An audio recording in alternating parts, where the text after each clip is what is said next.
Salam əziz müəllimlər. Bizim bugünkü dərsimiz kimya fənninə həsr olunur. Biz bugün Elşad Abdullayevin təqdimatında funksional qruplu üzvü maddələr mövzusuna dair müxtəlif test tapşırıqlarının izahı ilə tanış olacağıq.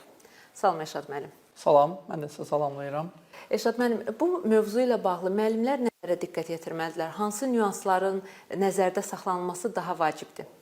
Funksional qruplu üzvü maddələr üzvü kimyanın demək olar ki, yarısını, hətta yarısından çoxunu əhatə eləyir və bu mövzular demək olar ki, bütün orta məktəbin 11-ci sinifini əhatə eləyir. Bir neçə böyük funksional qruplu üzvü birləşmələr sinifləri vardır ki, onları əhatə eləyir.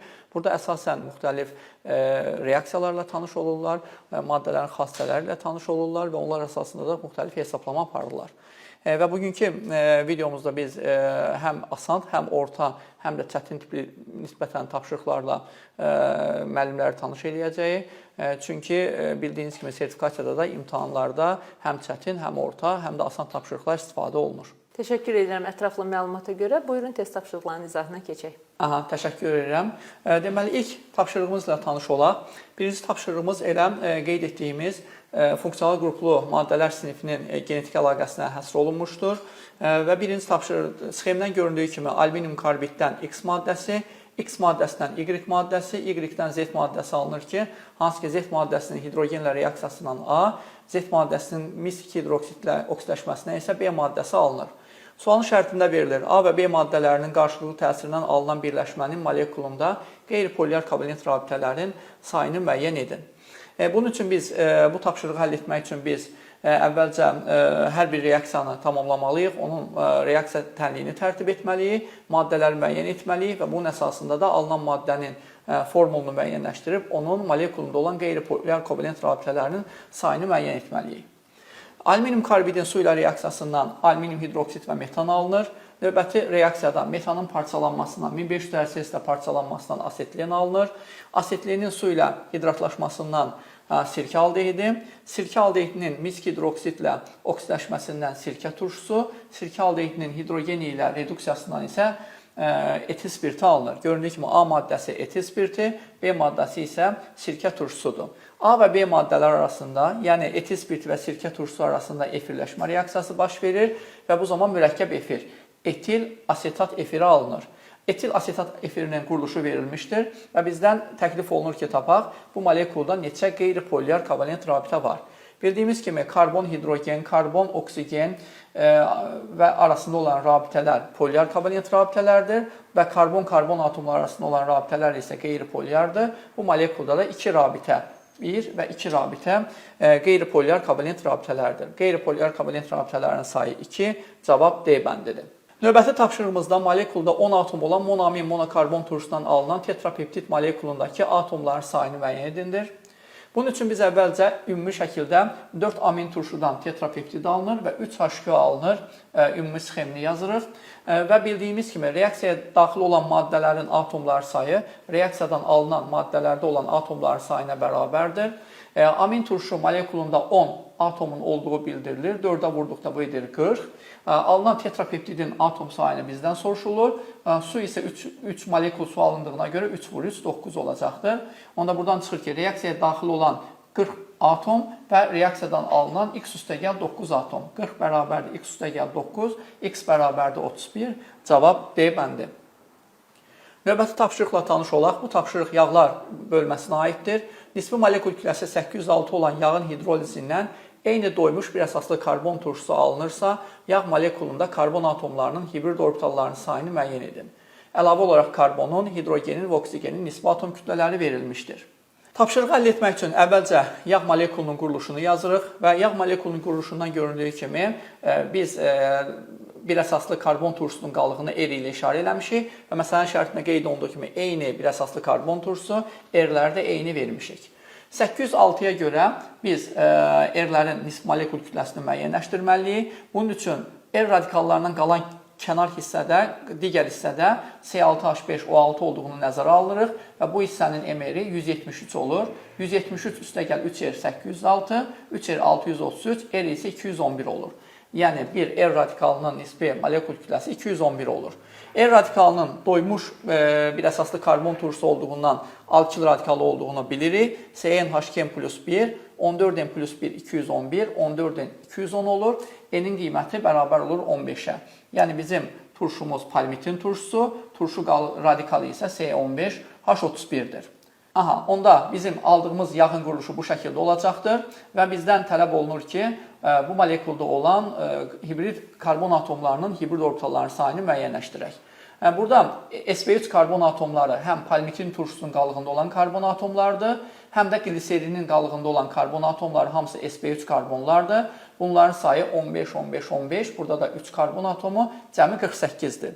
Və hər sp3 hibridləşmə halında olan karbon atomunda 4 hibrid orbitalının olduğunu nəzərə alsaq, burada sp3 hibrid halında olan karbon atomlarının hibrid orbitallarının sayı 192 olur.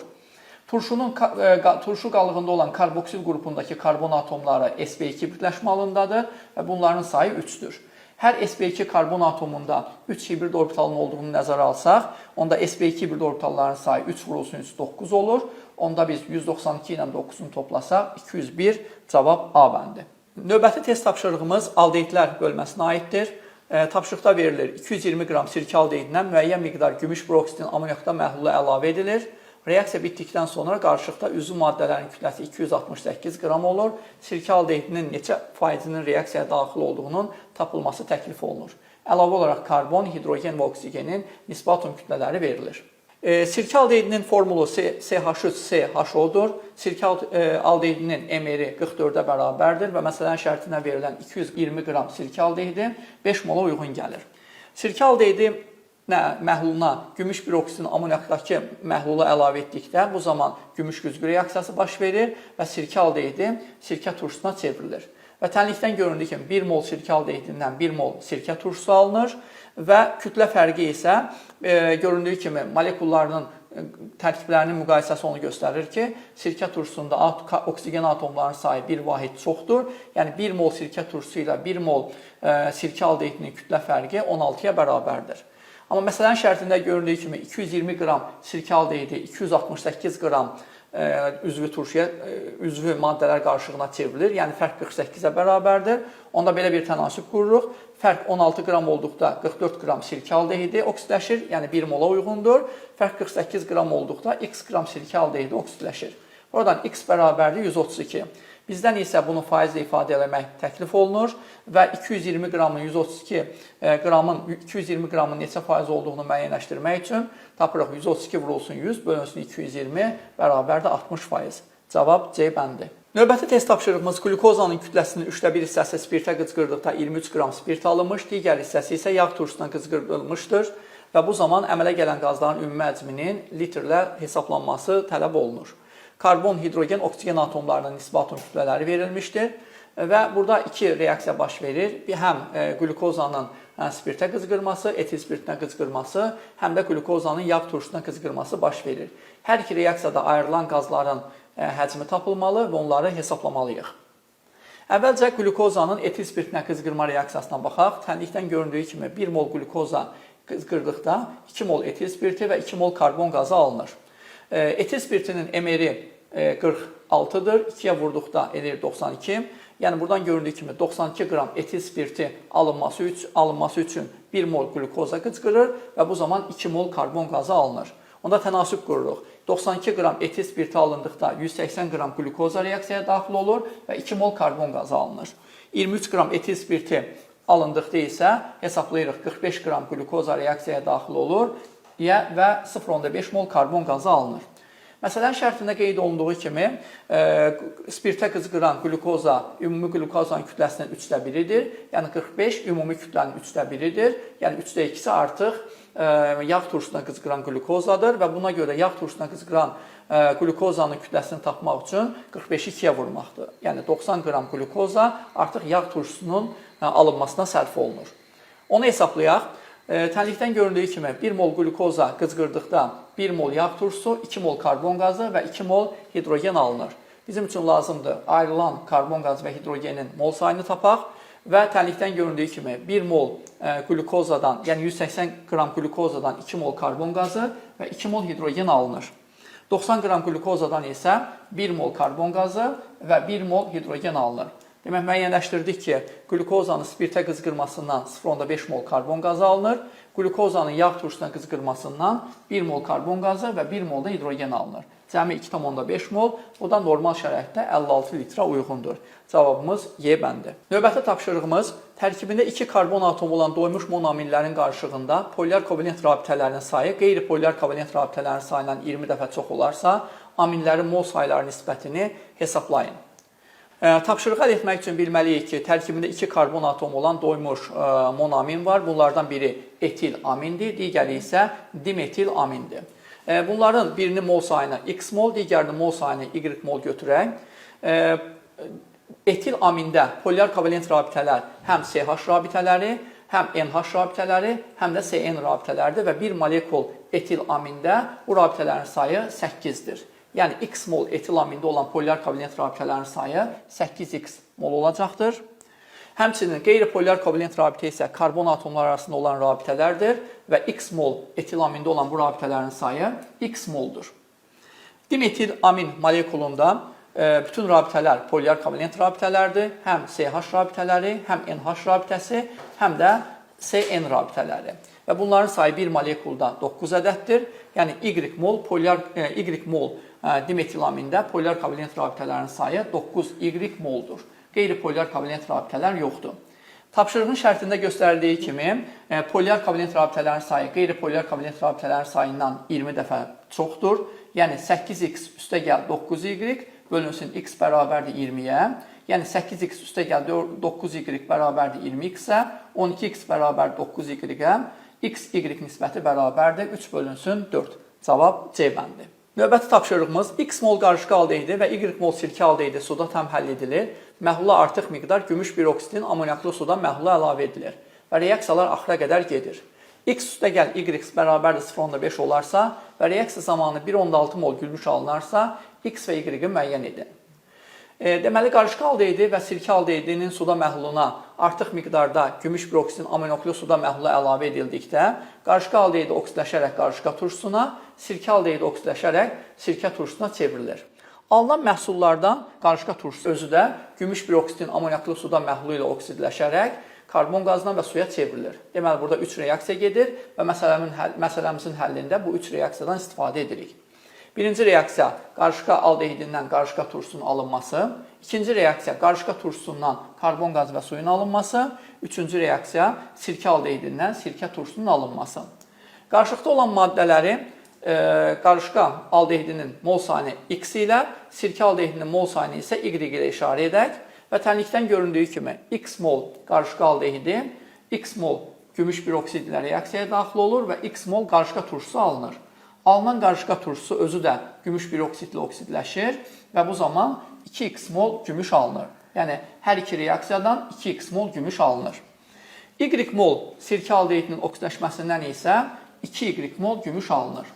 Məsələn, şərtində verildiyi kimi, alınan gümüşün mol sayı 1,6-ya bərabərdir. Cəmləsək 2x, 2x, 2y.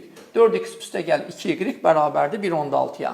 Məsələn, şərtində x üstə gəl y-in 0,5 olduğu göstərilib. Sistem tənliyi həll etdikdə x-in 0,3, y-in isə 0,2 olduğu müəyyən olunur. Cavab D bəndi. Növbəti tapşırığımız amin turşular bölməsinə aiddir. 180 qram qlisindən 0,2 mol polipeptid alınmışdır. Bu zaman alınan suyun kütləsini hesablayın. Karbon, hidrogen, oksigen və azotun nisbi atom kütlələri verilmişdir. Bu reaksiyanı ümumi şəkildə N-glisin alınır polipeptid üstə gəl N-1 H2O şəklində göstərə bilərik. Çünki bilirik ki, alınan suyun mol sayı reaksiyaya daxil olan amin turşunun mol sayından bir vahid az olur. Tənasüb qura bilərik. Glisinin 75 olduğunu əvvəl müəyyənləşdirməliyik. 75 N qram glisin reaksiyaya girdikdə 1 mol polipeptid alınır. Məsələn, şərtinə görə 180 qram glisin reaksiyaya daxil olduqda 0,2 mol polipeptid alınır. Buradan N-in 12 olduğunu tapırıq. Deməli, 12 mol glisin reaksiyaya daxil olur, 1 mol polipeptid alınır və 11 mol su. 11 mol suyun kütləsi 198 qramdır. İkinci tənasübümüz. 1 mol polipeptid alındıqda 198 qram su alınır, onda 0,2 mol polipeptid alındıqda əmələ gələn suyun kütləsini tapırıq. Buradan x bərabər olur 39,6-ya. Cavab A bəndi. Növbəti tapşırığımız aminlər bölməsinə aiddir. Etilamin, metilamin və metandan ibarət olan 1 mol qaz qarışığının yanmasından 33,6 litr normal şəraitdə karbon qazı və 0,35 mol azot alınmışdır. İlkin qarışıqda neçə mol metilamin olmuşdur? Əlavə olaraq karbon və hidrogenin nisbi atom kütləsi verilmişdir. Məsələni həll etmək üçün əvvəlcə etilamin, metilamin və metanın yanma tənliklərini yazırıq və göründüyü kimi etilamin və metilaminin yanmasından karbon qazı, su və azot, metanın yanmasından isə sadəcə karbon qazı və su alınır. Etilamini X mol ilə, metilamini Y mol ilə, metanı isə Z mol ilə işarə eləyək. Və buradan göründüyü kimi artıq X mol etilaminin yanmasından 0,5 mol, 0,5X azot alınır. Y mol metilaminin yanmasından da 0,5 Y mol azot alınır.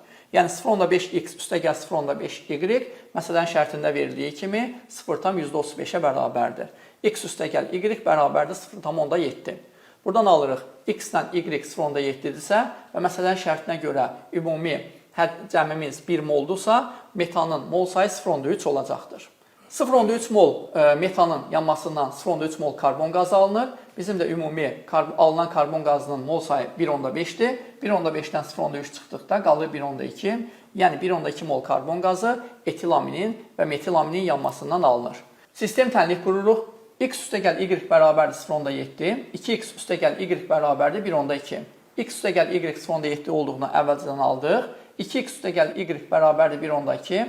2X X mol etilaminin yanmasından alınan karbon qazı, Y isə Y mol metil aminin yanmasından alınan karbon qazıdır və hansı ki bildirdiyimiz kimi onların da cəmi 1,2-yə bərabərdir. Buradan həll etdikdə X bərabərdir 0,5-ə, Y bərabərdir 0,2-yə, cavab A bəndi. Nəzərinizə çatdırmaq istədiyimiz suallar bu qədər. Hər bir sertifikasiyada iştirak edən həmkarımıza uğurlar arzulayırıq və ümid edirik ki, bu video dərsimiz həmkarlarınız üçün faydalı olacaqdır. Geniş izahınıza görə biz sizə təşəkkür edirik Elşad müəllim. Mən də ümid edirəm ki, müəllimlər üçün faydalı olacaq və imtahanda da istifadə edə biləcəklər. Çox sağ olun. Sağ olun. Əziz müəllimlər, bizim verilişimiz bu qədər. Növbəti verilişlərdə görüşənə qədər.